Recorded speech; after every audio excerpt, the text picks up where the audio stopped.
Sentei-me à nossa antiga mesa de jantar de carvalho. O vapor subia da minha xícara de café enquanto a luz suave da manhã atravessava a janela da cozinha, banhando a madeira gasta com um brilho quente. Era para ser um começo de dia tranquilo, mas o ambiente estava pesado, sufocante. Eric, meu marido, andava de um lado para o outro, as tábuas do assoalho rangendo sob seus passos irritados. O silêncio era denso, preenchido pelo eco do que havíamos discutido na noite anterior. Tudo girava em torno da irmã dele, Karen. Mais uma vez, ela havia pedido ajuda financeira. Não era a primeira, e eu sabia que não seria a última. Dessa vez, ela queria meu cartão de crédito, alegando uma emergência. Mas a gente já sabia o que isso significava. Mais uma compra impulsiva. Quando eu disse não, foi como acender um pavio. Tomei um gole do café. Estava amargo. E combinava com o clima da sala. Eu sabia que Eric me observava, esperando que eu mudasse de ideia. Mas não iria. Aquilo já tinha passado dos limites. Respirei fundo. Eric, a gente precisa conversar sobre isso com calma. Não dá mais para sustentar os hábitos da Karen. Isso não ajuda ela e está nos prejudicando. Ele parou. Virou-se devagar, o rosto vermelho de raiva. Você tá dizendo que não é justo, Lena? Que não ajuda? Ela é minha irmã. Família ajuda a família. Como você pode ser tão egoísta? Aquelas palavras me atingiram em cheio, mas eu não cedi. Colocar limites não é egoísmo. Já tentamos de tudo e nada muda. Ela precisa aprender a se virar. Ele bufou. A veia na testa saltava. Você não entende. Você nunca teve irmãos. Você não sabe o que é ter essa responsabilidade. Doeu ouvir aquilo, mas continuei firme. Não ter irmãos não me impede de entender o que é responsabilidade. E neste momento, nossa responsabilidade é com a nossa estabilidade financeira. Não podemos continuar nos afundando para salvá-la de problemas que ela mesma cria. Por um segundo, ele pareceu recuar. Pensei que talvez ele estivesse começando a me ouvir. Mas então, seus olhos endureceram. Você vai dar o cartão para ela, disse num tom ameaçador. Ela vai passar aqui hoje e você vai entregar com um sorriso. Entendeu? Senti um calafrio, mas não recuei. Não, a gente pode ajudá-la de outras formas. Podemos buscar uma consultoria, ajudá-la a fazer um orçamento. Eu não consegui terminar a frase. Sem aviso, Eric pegou a caneca de café no balcão e lançou contra mim. Foi como se o tempo parasse. Vi o líquido escuro voar em minha direção. Depois senti o café quente queimar minha bochecha, meu pescoço, minha blusa. O impacto me arrancou o fôlego. A caneca caiu no chão e se estilhaçou. Se você gosta do conteúdo desse canal, por favor, deixe um like ou um comentário. Pode ser apenas um emoji, para ajudar o canal a crescer e incentivar a gente a continuar esse trabalho. Agora vamos continuar a história. Levei as mãos ao rosto, sentindo a ardência da pele. O choque era maior que a dor. Ele gritou. Você vai pagar por isso. Karen vai vir aqui hoje e você vai dar o maldito cartão ou vai embora. Fiquei imóvel, a mente tentando entender o que tinha acabado de acontecer. Mas antes eu preciso explicar quem era a Karen, porque entender ela é entender metade do inferno que eu vivi. Eric e Karen são irmãos gêmeos, e isso sempre foi usado como justificativa para tudo. É o vínculo deles, sabe? Diziam. Mas, na prática, era como se ela mandasse e ele obedecesse. Desde o começo do nosso relacionamento, Karen fazia questão de se colocar entre nós, literalmente. Em festas de família sentava no meio.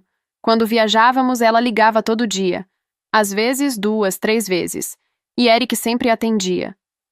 Ela era do tipo que parecia simpática aos olhos de fora, mas que deixava veneno escorrer pelos cantos da boca. Soltava comentários como quem não quer nada, mas querendo muito. Como da vez em que estávamos num jantar com amigos dele, e ela soltou sorrindo. Lena, você não tá conseguindo engravidar, né? Que pena. Deve ser frustrante. Teve também a vez em que ela entrou no meu quarto quando ficou hospedada conosco por uns dias, e saiu usando meu vestido preferido. Quando confrontei, ela respondeu. Você nem usava, e ele fica melhor em mim. Tá com ciúme? Eric riu e disse que eu estava exagerando. Mulher é muito territorial, né? Ele zombou. Ela manipulava Eric com maestria.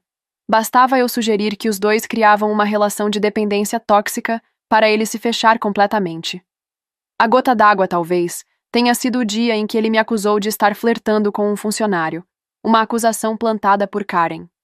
Ela tinha visto uma troca de mensagens absolutamente normal e distorceu tudo. Eric, achei estranho. A Lena falou de um tal de John como se fosse bem íntimo. Mas, né, cada um sabe o que aguenta. Depois disso, Eric começou a controlar até meu tempo online. Queria saber com quem eu falava, onde eu ia, por que eu demorava para responder. E Karen alimentava tudo com seu tom doce e falso, fingindo preocupação enquanto jogava gasolina no fogo. Na verdade, ela nunca aceitou me dividir com o irmão. Sempre que podíamos fazer algo como casal, ela dava um jeito de se incluir. Se recusava a sair sozinha, dizia que estava triste, carente, que se sentia abandonada. E Eric sempre cedia. Com o tempo, percebi. O maior casamento emocional de Eric não era comigo. Era com a Karen. E qualquer afeto que ele me dava vinha com a condição de não contrariá-la. E eu estava cansada de viver numa relação a três, onde só dois importavam. Mas naquele instante, diante da dor física e do susto, tudo se escancarou de vez. Não era mais sobre ciúmes, controle ou manipulação. Era sobre violência. Sobre alguém que escolheu me ferir. O homem com quem eu me casei, o homem que eu amei, agora me mostrava quem ele era de verdade. Tremendo, fui até a pia, peguei um pano de prato e limpei o rosto. A queimadura nem doía tanto quanto o coração. Eric saiu batendo a porta com tanta força que as molduras da parede tremularam. Fiquei ali, parada. A cozinha era um retrato da bagunça. Café escorrendo da mesa, cacos no chão. Tudo aquilo era o reflexo do nosso casamento. Enquanto olhava em volta, algo dentro de mim se quebrou. Aquela casa, que um dia foi nosso lar, agora era uma prisão. Um campo de batalha. Um lugar onde eu não era respeitada nem me sentia segura. Levantei, mesmo com a blusa colada no corpo por causa do café. Passei pelo cômodo vendo memórias estampadas nas paredes. O quadro da nossa primeira viagem, a pintura que fizemos juntos, o porta-retrato do nosso jantar de noivado. Todas as lembranças agora estavam manchadas. No espelho do banheiro, encarei o próprio reflexo. Minha bochecha estava vermelha, já começando a inchar. A dor era real. Mas mais real ainda era a certeza. Eu não podia mais ficar. Voltei para a cozinha e peguei o celular. Passei a lista de contatos e percebi o quanto estava sozinha. Eric me afastou de todo mundo, e eu deixei.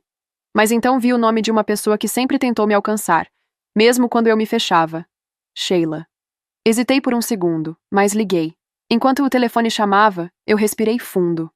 Não fazia ideia do que viria pela frente, mas sabia de uma coisa. Eu não seria mais o saco de pancadas de ninguém. No terceiro toque, ela atendeu. E a voz dela, tão cheia de cuidado, foi o estopim. Eu chorei. Chorei tudo que tinha engolido nos últimos anos. A discussão, a agressão. E ela só escutou. Sem interromper. Sem julgar. Só estando ali. Quando terminei, ela disse: "Vem pra minha casa. Agora." Tentei argumentar. Ela tinha marido. 2 filhos pequenos. "Não quero atrapalhar", eu disse. E ela respondeu com a firmeza que só amigos de verdade têm. "Você é da família. E aqui, a gente cuida de quem ama." Anotei o endereço. Depois de desligar o telefone com a Sheila, fiquei ali sentada por mais de 1 hora. O coração batia descompassado. As palavras de Eric ecoavam na minha cabeça, repetidamente. O silêncio da casa, antes reconfortante, agora era opressor. Levantei devagar. Olhei ao redor da sala. Tudo ali contava uma história, mas nenhuma que eu queria reviver. Fotos de momentos felizes, enfeites escolhidos a 2, os livros que compramos juntos. Tudo parecia agora uma grande mentira. Fui até o quarto e peguei uma mala antiga. Comecei a arrumar tudo. Roupas, itens pessoais, documentos. Peguei o laptop, a colcha de retalhos que minha avó costurou para mim quando fui para a faculdade, uma caixinha com cartas dos meus pais, já falecidos. Cada coisa colocada na mala era como um pedaço de mim que eu recuperava. Peguei os documentos importantes no escritório. Certidão de nascimento, passaporte, comprovantes. E encontrei também a certidão de casamento. Olhei para ela por alguns segundos. Peguei uma caneta e risquei nossos nomes com um traço grosso. Aquilo não era só um papel. Era o símbolo de uma prisão que eu me recusava a continuar alimentando. Carreguei minhas coisas até o carro. O céu estava começando a escurecer quando dei a partida. O barulho do motor me pareceu um sinal de libertação. Na cabeça, ainda ecoava a última frase de Eric. Karen, vem aí hoje. Que viesse. Ela ia encontrar uma casa vazia. Dirigi até chegar à casa da Sheila. Quando estacionei, vi a porta se abrir. E lá estava Sheila, igualzinha como eu lembrava. Cabelo ruivo bagunçado, olhos verdes, coração enorme. Ela me abraçou, sem dizer nada. Só me abraçou. E eu desabei de novo. Eric começou a mandar mensagens sem parar. Onde você tá? A Karen tá em casa. Pô, Lena, cadê você? Respondi. Estou te deixando. E desliguei meu celular. No dia seguinte, Sheila me levou para conhecer uma advogada. O nome dela era Sarah Thatcher, especializada em divórcio. O escritório era acolhedor, com plantas nos cantos e quadros coloridos. Nada daquele ambiente frio que eu imaginava. Ela me recebeu com um olhar gentil, mas firme, e me ouviu. De verdade. Contou como o processo de divórcio funcionaria, falou sobre divisão de bens. Cada palavra dela era um tijolo construindo a base da minha nova vida. Voltamos para a casa de Sheila com a cabeça cheia, mas com o coração mais tranquilo. Começamos a listar tudo o que precisava ser feito. Documentos, senhas, cancelamentos, cartões, um plano. Naquela noite, eu mal dormi. A cada barulho na rua, meu corpo reagia. E se ele descobrisse onde eu estava? Mas Sheila estava calma, firme. Ela repetia o tempo todo. Você está segura aqui. Eu não vou deixar nada acontecer com você.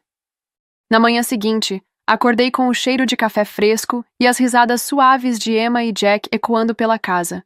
Era como acordar dentro de um abraço. Depois do café, recebi uma ligação de Sarah, minha advogada. Ela confirmou que o pedido de divórcio já havia sido protocolado. Disse que, caso necessário, outras medidas poderiam ser tomadas. Explicou tudo com calma, com clareza.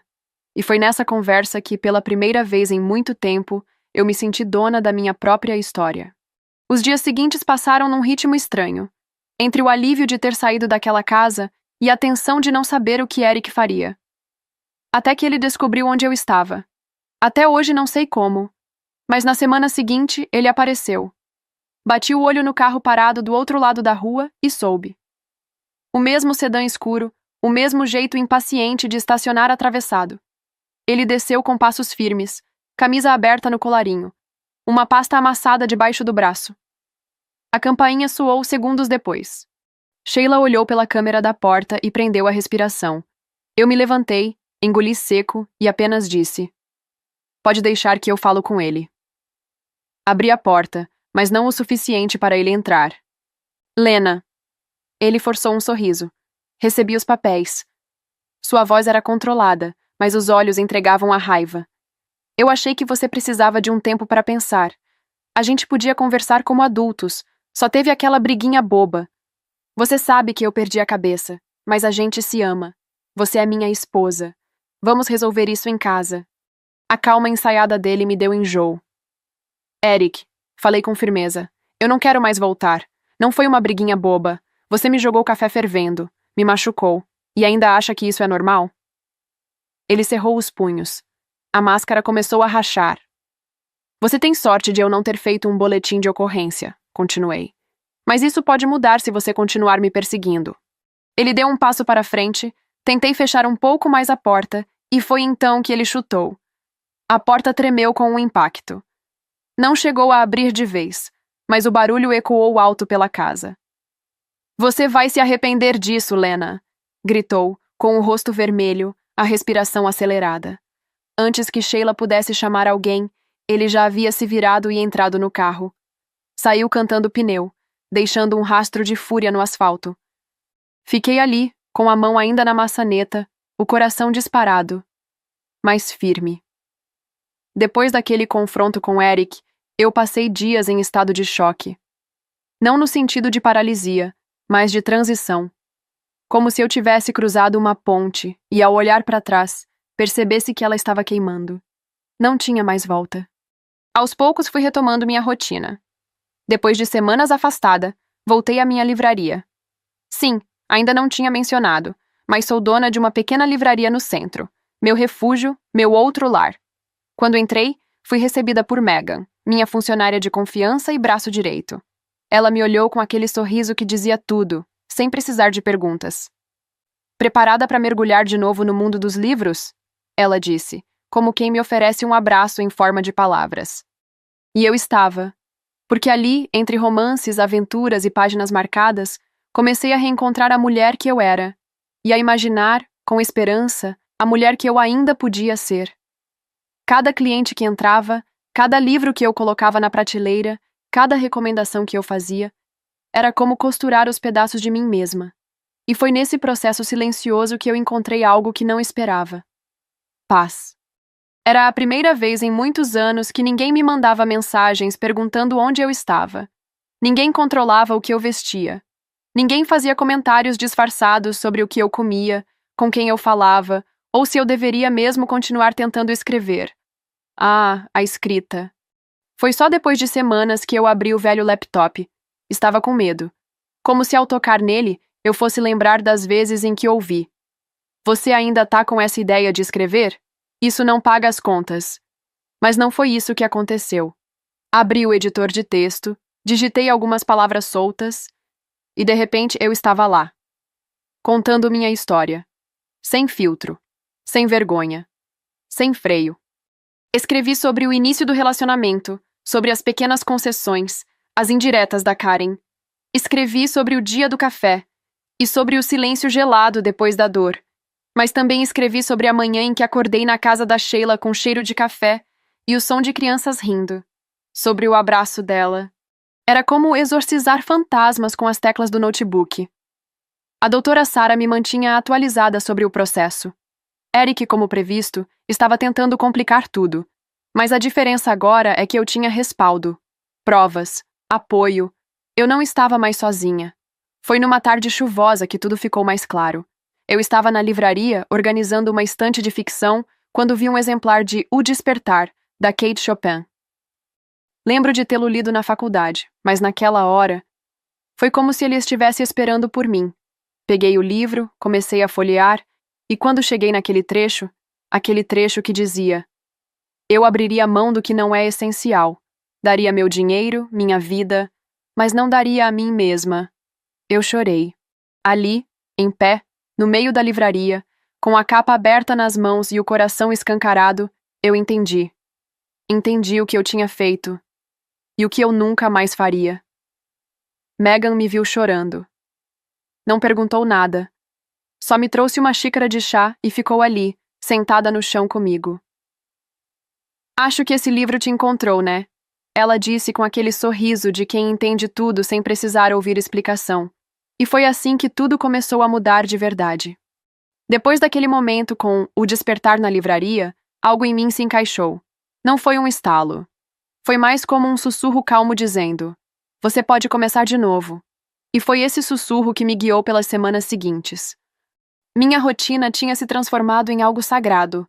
Manhãs escrevendo no laptop, tardes cercada de livros na livraria, noites jantando com Sheila, Tom e as crianças. E às vezes, chorando sozinha no quarto de hóspedes. Não de tristeza, mas de alívio, de libertação. O processo do divórcio continuava em andamento, com altos e baixos, como era de se esperar. Mas eu não estava mais em posição de desespero. Estava firme, com suporte, com voz. Certo dia, enquanto eu e Sheila lavávamos a louça depois do jantar, ela virou para mim com aquele olhar típico dela, mistura de carinho e desafio. Lena, já pensou em ter um cantinho só seu? Dei uma risada nervosa. Você acha que eu tô pronta? Ela só respondeu com uma frase. Você já está vivendo como se fosse. E ela tinha razão. Por mais confortável que fosse aquela casa cheia de risadas e apoio, eu precisava do meu próprio espaço. Um lugar que fosse só meu. Então comecei a procurar. No começo, bateu o medo. Aluguel, mobília, contratos, mudança. Mas cada pequeno passo era um lembrete de que eu podia sim, Podia e merecia. Depois de algumas semanas de busca, encontrei um pequeno estúdio no andar de cima de uma casa reformada, a poucas quadras da livraria. Janelas grandes, luz natural, uma cozinha minúscula, mas charmosa. E silêncio. O tipo de silêncio que não sufoca, que acolhe. No dia da mudança, Sheila, Tom, Emma e Jack foram comigo. Ajudaram a carregar caixas, montaram a cama, espalharam almofadas coloridas, trouxeram até uma plantinha em um vasinho escrito "Bem-vinda ao seu novo começo". Quando todos foram embora, fiquei ali, sozinha, no meu lar. Olhei ao redor. Nada de móveis de luxo, nada de decoração de revista. Mas tudo era verdadeiro. Peguei uma xícara, minha favorita, azul clara com pequenas rachaduras. Fiz um café e fui até a janela. As luzes da cidade brilhavam ao longe e naquela hora eu soube que estava renascendo. Não de um trauma, mas de mim mesma. Naquela noite, dormi profundamente, sem medo, sem lembranças me sufocando, sem precisar justificar quem eu era ou onde eu estava. Acordei cedo no dia seguinte, e em vez de pegar o celular ou correr para fazer qualquer coisa, eu me sentei na escrivaninha, abri o laptop e voltei a escrever. Escrevi como nunca tinha escrito antes. Escrevi para mim, sem censura, sem aprovação. Só eu, minha história e uma vontade imensa de gritar para o mundo. Eu existo, eu resisti, e agora eu escolho. O tempo passou. Meses, para ser exata.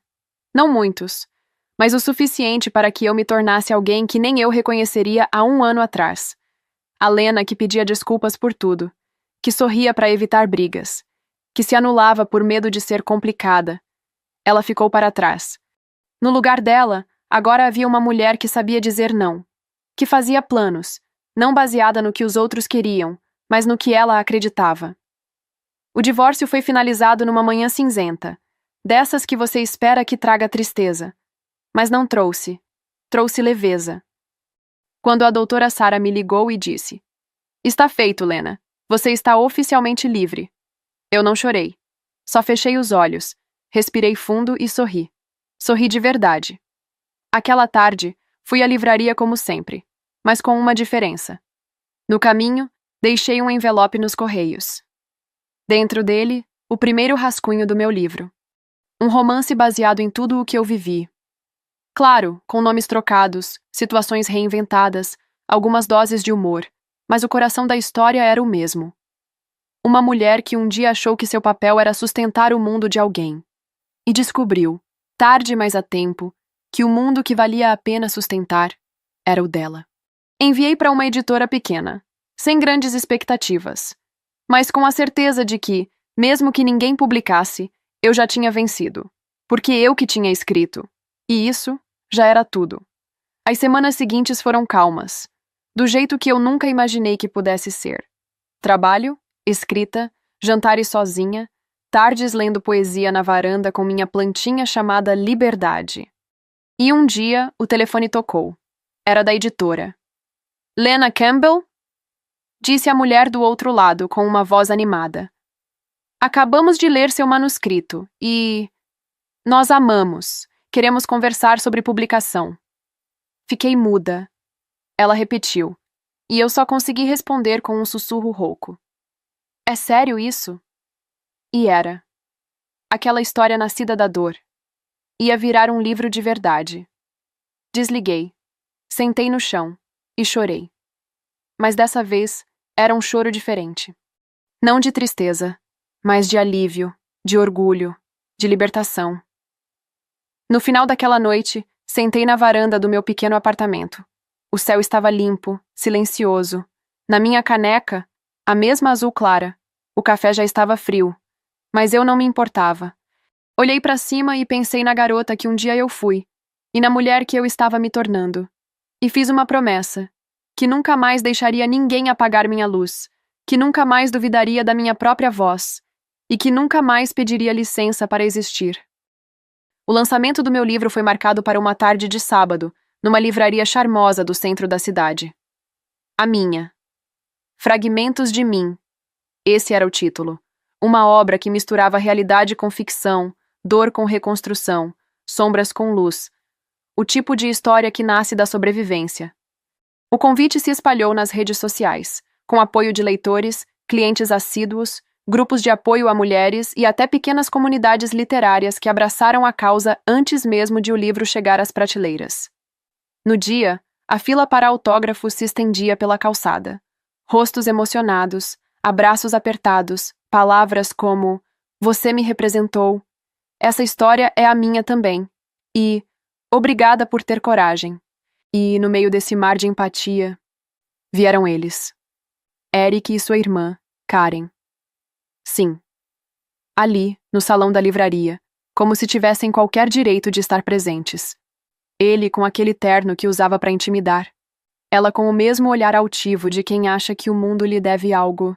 Me aproximei da mesa de autógrafos, sem abaixar a cabeça. Eles pararam diante de mim como se estivessem em um tribunal. Eric foi o primeiro a falar, com aquele tom seco e direto. "Lena, vi que o livro está indo bem. Parabéns. Mas você sabe que usou partes da nossa vida, da minha imagem e da relação com minha irmã. Então acho justo conversarmos sobre royalties. É o mínimo." Karen, claro, completou com veneno na voz. Você basicamente usou nossa vida para lucrar, e sem a nossa história, você nem teria livro." Um silêncio constrangedor se instalou na livraria, mas durou pouco. Uma senhora na fila, que segurava um exemplar aberto contra o peito, murmurou alto: "Vocês não têm vergonha?" E como um estopim, vozes começaram a se erguer. "Abusador, parasitas, saiam daqui.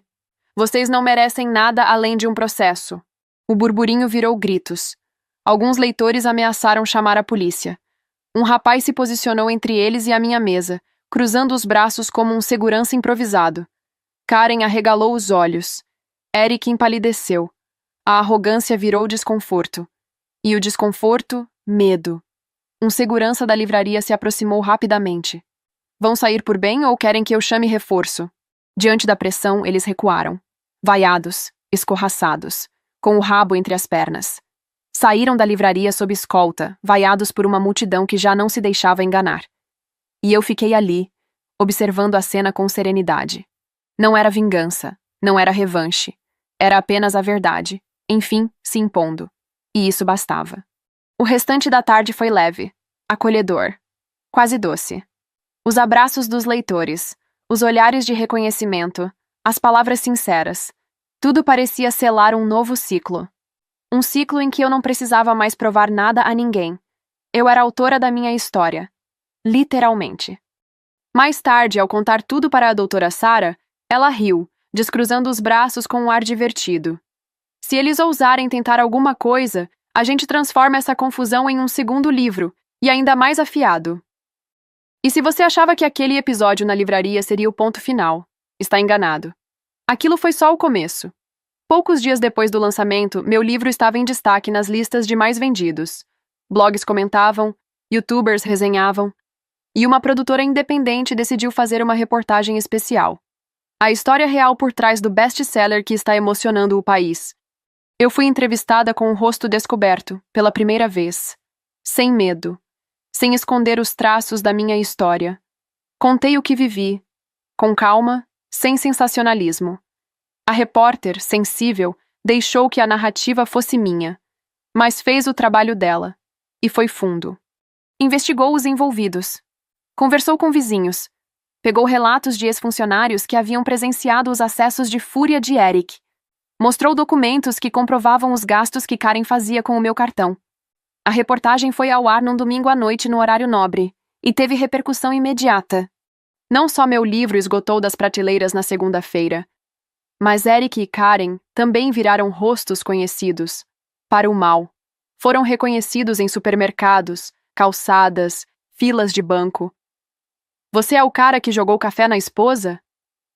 Você é uma vergonha, sua sanguessuga, covardes." Começaram a aparecer em vídeos nas redes sociais, sendo confrontados por desconhecidos.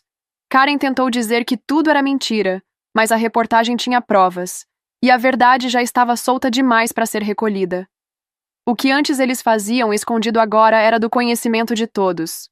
Em poucas semanas, ambos pediram exoneração dos cargos públicos que ocupavam.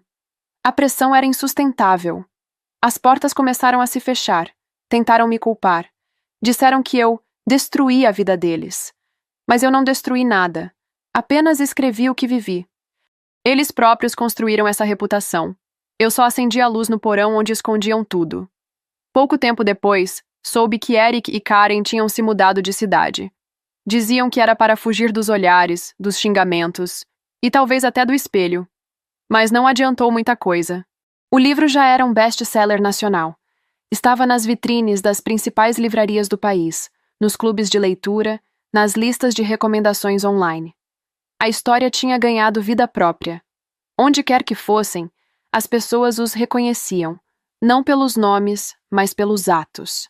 E isso, nenhuma mudança de CEP podia apagar. Foi ali que compreendi de verdade o que significa o tal do karma. Não foi vingança. Foi só a consequência natural daquilo que eles mesmos escolheram ser. Não precisei levantar a voz. Não precisei gritar. Não precisei me vingar. Só precisei sobreviver. E contar a verdade. E a verdade fez o resto. Hoje sigo com a minha vida, com novos projetos, novos capítulos, novos amores, talvez. Mas uma coisa é certa: nunca mais deixarei que alguém apague quem eu sou. E se um dia alguém me perguntar, valeu a pena contar essa história? Eu sorrio, olho nos olhos e respondo com convicção: valeu cada página.